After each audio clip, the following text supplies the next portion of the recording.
Cuma lucunya sebagian dari aliran dalam Islam mereka tidak mengakui Allah punya nafs. Tapi di satu sisi mereka menyebut ketika bicara tentang kalam Allah, mereka sebut kalamun nafsi, nisbat kepada nafsi. Itu kalam yang ada dalam diri Allah, yang tidak diungkapkannya dalam bentuk kata-kata yang tersusun dengan huruf dan suara, disebutnya dengan kalamun nafsi. Tapi satu sisi mereka menolak sifat nafsi. Oh carun ya, ini ada kalamun nafsi, kalam yang ada dalam diri Allah, tapi mereka menolak Allah punya nafsi. Jadi begitulah tahafud, yaitu kontradiktif yang sering terjadi pada orang-orang yang tidak mengikuti apa yang Allah dan Rasulnya Shallallahu Alaihi Wasallam sampaikan, yang tidak mengikuti apa yang Allah dan Rasulnya sampaikan. Dengan demikian, mudah-mudahan kita tidak termasuk yang menolak sifat ini dengan alasan yang katanya logika, tapi logika yang tidak logis.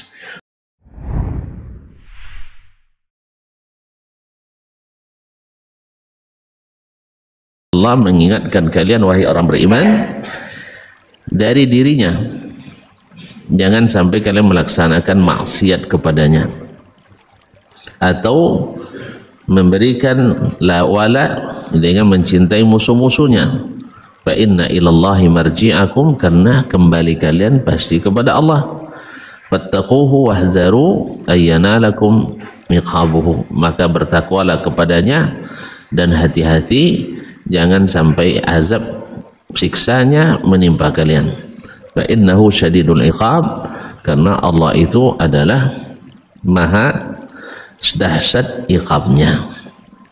Nah, bab ini kaum muslimin, kaum muslimat dirahmati Allah Subhanahu wa taala, karena disebutkan dalam kitab Tauhid, yaitu berkaitan dengan salah satu dari nama atau sifat Allah Subhanahu wa taala.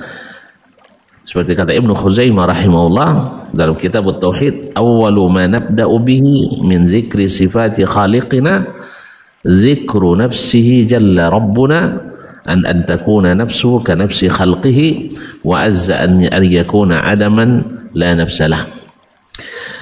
Maka yang pertama kita mulai dari kitab Tauhid ini, dari menyebutkan sifat-sifat Allah yang menciptakan kita, adalah menyebutkan diri Allah, bahwa Allah punya nafs, yaitu punya jiwa, punya diri. Dan tentu saja tidak seperti diri siapapun dari makhluknya, dan tak mungkin pula Allah tidak memiliki jiwa. Artinya kita isbat kalimat nafs bagi Allah Subhanahu wa taala, tetapi Allah Maha Suci daripada menyerupai makhluknya. Ma'asyiral kiram dirahmati Allah Subhanahu wa taala. Kemudian wa qaulihi jalla dzikruhu, kemudian firman Allah Subhanahu wa taala tentang itu pula, ta'lamu ma fi nafsi, engkau mengetahui. Ini perkataan Nabiullah Isa alaihissalam kepada Allah Subhanahu wa taala ketika Allah mengatakan kepadanya, anta qulta lin-nasi ittakhizuni wa ummi ilahaini min dunillah, apakah engkau yahai Isa mengatakan kepada pengikutmu, kalian jadikanlah aku dan ibuku sebagai sembahan selain Allah Subhanahu wa taala? Maka Isa menjawab dengan jawaban itu, bahwa sesungguhnya andai aku katakan ta'lamu ma fi nafsi wa la a'lamu ma fi nafsik, engkau lebih tahu apa yang ada di jiwaku, di dalam diriku, engkau tahu apa yang ada dalam diriku, wa la a'lamu ma fi nafsik, tapi aku tidak tahu apa yang ada dalam dirimu. Berarti kalimat diriku yang merupakan sifat makhluk dan kalimat diri Allah yang merupakan sifat Allah itu tidak sama.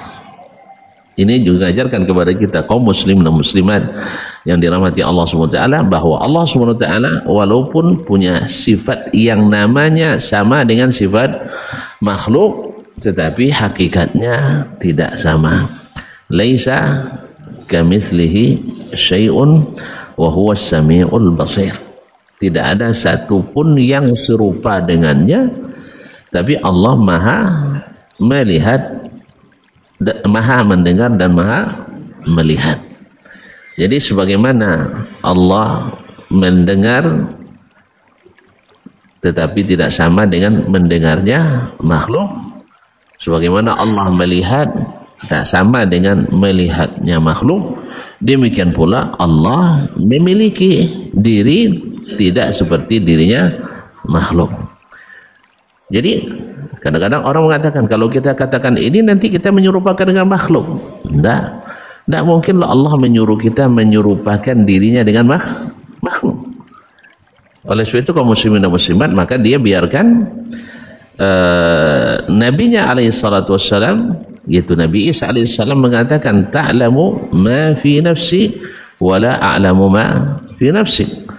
Engkau ya Allah tahu apa yang ada dalam diriku dan aku tidak tahu apa yang ada dalam dirimu. Nah, apa yang ada dalam dirimu. Maka kaum muslimin dan muslimat dirahmati Allah Subhanahu wa taala, jadi ini menunjukkan bahwa salah satu dari sifat yang diyakini oleh kita orang-orang yang beriman insyaallah Ahlus Sunnah wal Jamaah, bahwasanya kita mengakui Allah memiliki nafs. Cuma lucunya sebagian dari aliran dalam Islam mereka tidak mengakui Allah punya nafs. Tapi di satu sisi mereka menyebut ketika bicara tentang kalam Allah, mereka sebut kalamun nafsi, nisbat kepada nafsi, itu kalam yang ada dalam diri Allah, yang tidak diungkapkannya dalam bentuk kata-kata yang tersusun dengan huruf dan suara, disebutnya dengan kalamun nafsi. Tapi satu sisi mereka menolak sifat nafsi. Oh carun ya, nyado kalamun nafsi, kalam yang ada dalam diri Allah, tapi mereka menolak Allah punya nafsi. Jadi begitulah tahafud, yaitu kontradiktif yang sering terjadi pada orang-orang yang tidak mengikuti apa yang Allah dan Rasulnya Shallallahu Alaihi Wasallam sampaikan, yang tidak mengikuti apa yang Allah dan Rasulnya sampaikan. Allah Subhanahu Wa Taala sendiri yang menyebut dirinya seperti itu. Nah, Allah sendiri yang menyebutkan bahwa dia memiliki nafs, wa yuhadzirukumullahu nafsahu, atau dalam perkataan Isa alaihissalam, ta'lamu ma fi nafsi wa la a'lamu ma fi nafsik. Nah, yani fi dzatik. Ma'asyiral kiram dirahmati Allah Subhanahu wa taala. Kemudian juga Allah Subhanahu wa taala dalam hadis qudsi atau dalam hadis Nabi alaihi salatu wassalam mengatakan kataba rabbukum ala, ada apa dalam Al-Qur'an Al-Karim disebutkan kataba rabbukum ala nafsihi ar-rahmah. Allah telah mewajibkan kepada dirinya untuk bersifat ar-rahmah, bersifat penyayang. Oleh sebab itu maka salah satu dari sifat yang kita yakini adalah sifat an-nafs lillahi tabaraka wa ta'ala, tetapi tetap dalam koridor, dalam kaidah laisa kamitslihi syai'un, tidak ada satupun yang serupa dengannya, wa huwas samiul basir. Nah, orang-orang yang menolak ini, kita katakan kepadanya, Anda telah ingkar kepada Allah dari tiga sisi. Yang pertama, Anda menafikan dari Allah SWT ilmu yang ada pada dirinya, ilmu yang ada pada dirinya sebelum terjadi sesuatu makhluk. Yang kedua, Anda telah menyatakan bahwa Nabi Isa alaihissalam jahil. Sebab apa?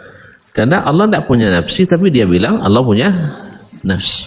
Nah, yang ketiga adalah bahwa Anda telah merendahkan Nabi Muhammad SAW karena dia datang membenarkan Nabi Isa alaihissalam. Nah, sudah jelas Nabi Isa salah, dibenarkan pula ada Nabi Muhammad. Berarti Anda telah mengatakan Nabi Muhammad itu tidak tahu, tidak berilmu. Oleh sebab itu orang yang beriman ketika mendapatkan ini, maka dia mengakui dan mengimani seperti yang diperintahkan oleh Allah Subhanahu wa ta'ala. Ma'asyiral kiram dirahmati Allah. Nah, orang yang menolak sifat-sifat Allah itu adalah dari kalangan Jahmiyah. Naam, wa qawlu Jahm hadza aslun kabirun fi ta'tilin nafsi wal ilmi as-sabiq. Dan ini adalah kaidah yang dipakai oleh Jahmiyah untuk menolak sifat Allah SWT, yaitu an-nafs. Nah, maka kita katakan seperti yang kita sebutkan tadi, bahwa Allah Subhanahu wa ta'ala lebih tahu bagaimana memberikan atau menentukan sifat untuk dirinya, lebih pandai menjelaskan bagaimana Allah Subhanahu wa ta'ala menjelaskan tentang dirinya. Juga dalam ayat lain ketika Allah SWT menyebutkan tentang Nabi Musa alaihissalam, wastana'tuka li nafsi, aku ciptakan engkau hai Musa li nafsi, untuk diriku. Maknanya adalah Allah mencintai Nabi Musa alaihissalam dan kemudian memberikan kepadanya nikmat yang banyak dan memilihnya untuk risalahnya, untuk menyampaikan apa yang diinginkannya. Makanya dikatakan oleh Allah SWT, wastana'tuka li nafsi, aku sengaja menciptakannya kamu untuk diriku. Artinya untuk sesuatu yang aku cintai, sesuatu yang aku inginkan, dan sesuatu yang aku sayangi, sehingga Allah berikan kepadanya nikmat-nikmat yang banyak. Wallahu ta'ala alam. Kemudian kaum muslimin dan muslimat dirahmati Allah SWT, Imam Al-Bukhari menyebutkan setelahnya hadis yang diriwayatkannya daripada dia katakan, hadatsana Hafs ibn Umar atau Umar ibn Hafs ibn Ghiyath telah menceritakan kepada kami, Umar ibn Hafs ibn Ghiyath Al-Kufi, qala hadatsana Al-A'mash, telah menceritakan kepada kami Al-A'mash. Al-A'mash adalah Sulaiman ibn Mahran Al-Kahili Al-Kufi Abu Muhammad Al-A'mash, yang dikenal dengan Al-A'mash. Al-A'mash adalah gelarnya. An Syaqiq, dari Syaqiq yaitu Abu Salamah, Syaqiq ibn Salamah Abu Wa'il Al-Kufi. An Abdullah, dari Abdullah, yani Abdullah ibn Mas'ud Al-Huzali radhiyallahu ta'ala anhu. An Nabi sallallahu alaihi wasallam, dari Nabi sallallahu alaihi wasallam, qala, dia berkata, ma min ahadin aghyaru minallah, tidak ada seorang pun yang lebih cemburu dari Allah. Allah sangat cemburu. Gimana cemburunya Allah SWT? Yaitu di saat kita melakukan perbuatan maksiat, berarti kita lebih patuh kepada diri kita daripada patuh kepada diri Allah Subhanahu wa ta'ala. Min ajli zalika harramal fawahish, oleh sebab itu Allah haramkan al-fawahish, perbuatan-perbuatan keji. Nah, perbuatan keji ini biasanya cenderung kepadanya diri manusia, cenderung kepadanya diri manusia. Nah, di saat dia melakukan itu Allah cemburu kepadanya, berarti kita mementingkan diri kita daripada mementingkan diri Allah Subhanahu wa ta'ala. Allah cemburu. Barangkali pelajaran yang diambil daripada ujian berat yang Allah berikan kepada Nabi Ibrahim alaihissalam. Ibrahim dijadikan Allah sebagai Khalilur Rahman. Apa makna Khalilur Rahman? Kekasih dekat Allah Subhanahu wa ta'ala. Kekasih dekat Allah Subhanahu wa ta'ala. Dan Allah Maha tahu apa yang ada dalam diri Ibrahim alaihissalam, bahwa dirinya mencintai Allah, diri Allah Subhanahu wa ta'ala lebih daripada siapapun, bahkan dari dirinya sendiri. Tapi Allah uji. Ujiannya apa? Setelah dia diuji tak dapat anak dalam waktu yang sangat lama dan tak pernah berhenti dan bosan berdoa. Kalau kita kan mengartikan kalau cepat dikabulkan doa kita berarti sayang, kalau lambat berarti enggak, kan ya? Dia cuba minta bini orang tino kat laki, lambat baik dia tak sayang abang kat dalenya. Kalau dia capek sayang, kadang dia capek tu dia baik dia ada sayang lain ke nak minta izin kadang ke. Nah, Allah SWT bukan tidak mencintai Ibrahim alaihissalam, tapi karena dia tahu cinta Ibrahim itu cinta yang tak luntur, tak lekang oleh panas, tak lapuk oleh hujan, maka Allah berikan dia ujian. Lama sekali baru diberikan jawaban. Berapa umurnya baru dapat anak? Di atas 80 tahun. Subhanallah, tapi Ibrahim setia kepada Allah Subhanahu wa taala. Setelah dapat anak, subhanallah, kemungkinan orang yang baru dapat anak menanti sangat lama, bisa saja kita akan lalai oleh anak itu. Maka Allah pada dia lebih tahu, tapi ini bukti, karena cinta itu perlu pembuktian. Maka Allah perintahkan ke Ibrahim supaya anak kecil itu dijauhkan darinya, dijauhkan sejauh-jauhnya. Bayangkan dari Palestina ke Makkah jarak 1200 km, perjalanan sebulan pergi sebulan pulang. Bayangkan, dijauhkan sekali. Sebenarnya Allah tahu apa yang ada dalam diri Ibrahim, tapi Allah nak buktikan cinta Ibrahim kepadanya. Allah nak buktikan cintanya Ibrahim pada Allah Subhanahu wa taala, karena Allah cemburu. Nah, ma'asyiral kiram dirahmati Allah Subhanahu wa taala, dan Ibrahim pun melakukannya dengan tanpa ragu-ragu. Setelah sang anak dalam kondisi diharapkan dah boleh menanjak remaja, ujian pun datang lagi, ujian cinta lagi, yaitu disuruh menyembelih sang anak. Allah juga tahu Ibrahim tidak berubah cintanya pada Allah, tapi cintamu Ibrahim perlu pembuktian tadi, apakah masih mencintai diriku atau tidak. Maka tanpa ragu pun Ibrahim melaksanakan perintah itu, dan hasilnya apa? Allah ganti dengan sebuah syariat yang dilakukan oleh manusia sepanjang masa, dan tentu saja pahala itu akan mengalir kepada Nabi Ibrahim alaihi assalam, karena dialah yang pertama menyunahkan itu atas perintah Allah SWT, maka dialah yang mendapatkan pahala daripada hal tersebut. Apakah ini hadiah pahala atau bukan? Ya, sebagian mengatakan berarti hadiah pahala. Bukan, ini adalah hasil kerjanya, bukan menjadikan dalil untuk menghadiahkan pahala kepada orang yang sudah mati, tapi ada nih hasil kerja dia sendiri. Allah yang katakan mengalir pahalanya, berarti investasi dia. Ma'asyiral kiram dirahmati Allah SWT. Nah, min ajli Allah, karena Allah itu cemburu, berarti Allah punya sifat dalam dirinya, yaitu cemburu. Kapan? Izan tuhikat maharimu, apabila dilanggar hal-hal yang diharamkannya. Ma'asyiral kiram, min ajli zalika haramal fawahish, karena Allah cemburu itu maka Allah haramkan semua perbuatan-perbuatan keji. Wa ma min ahadin ahabba ilaihi al-madhu min Allah, dan tidak ada pula yang lebih mencintai pujian daripada Allah Subhanahu wa taala. Oleh sebab itu Allah memuji dirinya, dan patut dipuji, karena seluruh yang dilakukannya, seluruh sifat-sifatnya adalah semuanya terpuji.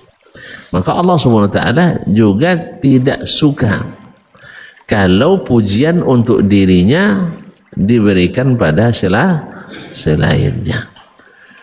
Maka puji-pujian yang diberikan, yang harusnya untuk Allah lalu diberikan kepada selainnya, maka Allah cemburu.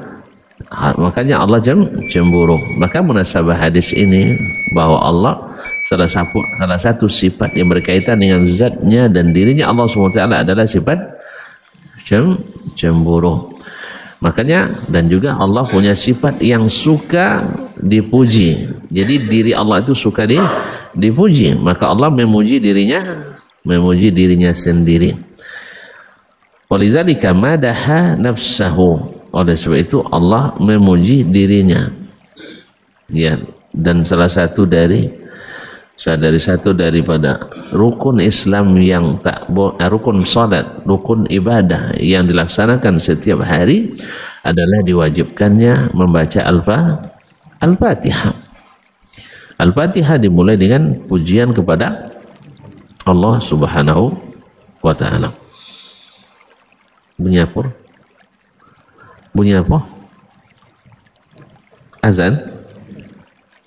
Kalau itu azan kita dulu. Nah.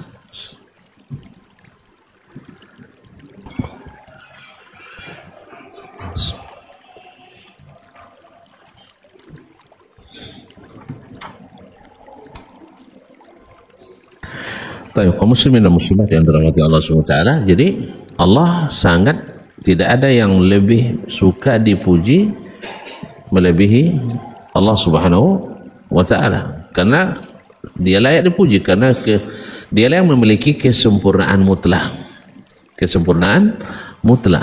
Maka apapun yang kita dengannya memuji Allah Subhanahu wa taala, kita tidak akan menunaikan haknya. Maka dalam hadis disebutkan bahwasanya Rasulullah SAW mengatakan, la uhsi thana'an alaika, saya tidak bisa menghitung sanjungan dan pujian-pujian kepadamu. Anta kama athnaita ala nafsik, hanya engkaulah yang dapat memujimu seperti yang seharusnya engkau dipuji. Ma'asyiral kiram dirahmati Allah SWT, dan oleh sebab itu maka puji-pujian yang terbaik dan puji-pujian yang disyariatkan adalah puji-pujian yang Allah ajarkan kepada Nabi-Nya alaihi salatu wassalam, baik dalam Al-Quran maupun dalam As-Sunnah. Maka ketika Al-Quranul Karim, ketika surat Al-Fatihah yang isinya adalah pujian terbaik yang Allah turunkan, maka jadilah dia surat yang terbaik dan surat yang paling dicintai Allah Subhanahu wa taala. Bahkan disebutlah surah Al-Fatihah oleh Allah dalam hadis qudsi sebagai surat dengan nama ibadah yang paling dicintai Allah. Tonton apa ibadah yang paling dicintai Allah Subhanahu wa taala? Yaitu salat. Maka disebutkan oleh Allah SWT dalam hadis qudsi bahwa Al-Fatihah disebutnya dengan as-salah. Disebut dengan as-salah menunjukkan bahwa itu adalah rukun yang paling utama di antara rukun-rukun salat. Seperti ketika disebut oleh Nabi, Al-Hajju Arafah, haji itu adalah Arafah. Maksudnya bukan hanya Arafah, enggak, tetapi rukun yang terpenting dari haji adalah wukuf di Arafah. Kok bisa wukuf di Arafah yang paling penting? Kenapa wukuf di Arafah paling penting? Karena pada hari Arafah Allah turun ke langit pertama, ya, mendekat kepada hamba-hambanya dan membanggakan para jemaah haji ya wukuf di Arafah kepada para malaikat, dan Allah bersiap menerima doa-doa mereka, mengabulkan doa-doa mereka di sore hari Arafah. Maka dijadikanlah itu sebagai haji yang rukun haji yang paling utama. Demikian pula Allah menyebut, inni qassamtus salata baini wa baina abdi, saya membagi salat itu antaraku dan hambaku. Idza qala abdi alhamdulillahi rabbil alamin, qultu hamidani abdi. Ketika hambaku membaca alhamdulillahi rabbil alamin, segala puji hanya milik Allah, pemilik semesta alam. Allah mengatakan, hambaku telah memujiku. artinya benar-benar memuji. Wa idza qala ar-rahmanir rahim athna alayya rabbi, afwan, athna alayya abdi, hambaku telah menyanjungku. Wa idza qala maliki yaumiddin majjadani abdi, ketika dia mengatakan maliki yaumiddin, hambaku telah menta'zimku. Jadi memuji, menyanjung, menta'zim itu semuanya semakna. Nah, ini bagian Allah Subhanahu wa taala. Setelah itu wa idza qala iyyaka na'budu wa iyyaka nasta'in, hanya kepadamu aku beribadah. Ini bagian Allah Subhanahu wa taala. Hadza baini wa baina abdi wa iyyaka nasta'in, ini bagian hambaku. Yaitu kalau dia beribadah hanya kepadaku, maka Allah akan mengabulkan permintaan kalau dia minta tolong. Berarti apa? Berarti minta tolong itu sendiri hanya dibolehkan kepada Allah Tabaraka wa ta'ala. Lalu setelah itu baru kita memulai dengan doa ihdinas siratal mustaqim siratal ladzina an'amta alaihim ghairil maghdubi alaihim waladdallin. Nah, Allah menjadikan ini sebagai surat yang paling afdal, dan Allah menyebutnya sebagai dengan nama ibadah yang paling utama itu salat. Dan Allah menjadikan salat itu antara Allah dengan hambanya. Oleh sebab itu, sebagaimana dalam salat kita memberikan hak-hak Allah, maka dalam salat pun Allah siap memberikan hak-hak kita. Ibaratnya, mohon maaf ya, tanpa menyamakan, kita kalau meminta sesuatu selalu dimulai dengan memuji orang yang kita meminta kepadanya. Dan itu adalah wajar sekali, bahwasanya setiap kita nak meminta kita mesti memuji dan menyanjung. Dan Allah memang suka dipuji dan disanjung karena dia yang paling berhak. Manusia saja yang kadang tidak berhak dipuji dan disanjung. Kalau tidak dipuji dan disanjung, mereka marah. Nah, padahal kalau kita dipuji karena suatu hal yang tidak kita lakukan, berdosa kita. Awak tidak melakukan, dipuji, senang pula, girang pula kita. Mak saja Ustaz pulang gojinya maju dakwah sunnah di seluruh Indonesia. Kombang telinga, padahal tidak di awak dah. Sekarang awak kadang tak ada awak usah ada warugi. Jadi kalau gembira dengan itu, berdosa kita. Tapi kalau Allah tidak, karena segala kebaikan itu atau segala sifatnya mutlak adalah baik. Maka dialah yang berhak dipuji, dan pujian itu tidak ada yang lebih pandai memuji Allah kecuali Allah sendiri. Maka pujilah Allah dengan cara yang dia ajarkan. Nabi sendiri alaihissalatu wassalam nanti di akhirat ketika diizinkan memberi syafaat, beliau sujud di bawah arasy dan memuji Allah dengan puji-pujian yang Allah ajarkan pula, tidak dikarang-karangnya. Oleh sebab itu banyak ulama mengatakan mengarang-garang puji-pujian kepada Allah lalu meninggalkan yang diajarkannya itu tidak terpuji. Ada tingkatan yang tidak terpuji, karena sebaik-baik pujian terhadap Allah adalah Allah sendiri yang mengajarkannya melalui kitabnya dan sunnah Nabi alaihi salatu wassalam. Nah, kenapa apa hakikatnya pujian kepada Allah itu? Apakah itu Allah menambah keagungan Allah? Tidak. Apakah itu akan ada manfaat bagi Allah? Sama sekali tidak. Berkata Imam An-Nawawi rahimahullah, haqiqatu madhil ibadi lillah, hakikat pujian hamba kepada Allah itu huwa maslahatun lil ibad, maslahatnya kembali kepada hamba itu sendiri. Li'annahum yusnuna alaihi subhanahu wa ta'ala fayusibuhum, karena mereka menyanjung Allah lalu Allah memberi mereka balasan. Fayantafi'una, dan akhirnya mereka yang mengambil manfaat. Wa huwa subhanahu wa ta'ala ghaniyun 'anil alamin. Allah subhanahu wa ta'ala tidak membutuhkan alam semesta ini. La yanfa'uhum madhuhum, pujian mereka tak bermanfaat bagi Allah subhanahu wa ta'ala. Wa la yadurruhu tarkuhum dzalik, Sebaliknya mereka tak memuji pun tak menjatuhkan Allah SWT. Beda dengan makhluk. Awak kalau tak dipuji-puji orang, dah ada maju kita dah. Sah? Kalau tak, bukan karena orang yang memuji kita, merekomendasikan kita, tak bisa kita dapat manfaat. Sampai ada orang yang menyanjung kita dulu. Kalau tak disanjung orang, tak direkomendasikan orang, untuk masuk kerja payah, untuk nyambung kuliah susah, untuk apa ini, aku ni mau, kan ya? Kan ibu ya tanyong deh. Siapa kawan dia nya? Sadasman kawan tu semua dah ambil. Kalau so ambil lah balik je mantap dunianya. Sah? Kan ya? Tanyong doang. Harus ada yang memuji. Kalau Allah, ndak tuan-tuan puji, dia tetap terpuji. Cuman yang tak memuji Allah, orang-orang yang tidak terpuji. Kalau kita ndak, sedikit kurang orang memuji, kurang pula manfaat bagi kita. Ada yang memuji banyak mudarat dia, apalagi banyak mencaci pula. Jadi itu kaum muslimin dan muslimat, hakikat pujian hamba pada Allah itu kembali juga bagi kebaikannya bagi hamba itu sendiri, bukan bagi Allah Subhanahu wa taala. Wa fihi tanbihun ala fadli tsana'i alaihi subhanahu wa ta'ala wa tasbihihi. Di dalam hadis tadi terdapat peringatan akan keutamaan menyanjung Allah Subhanahu wa taala dan menyucikannya, bertasbih kepadanya.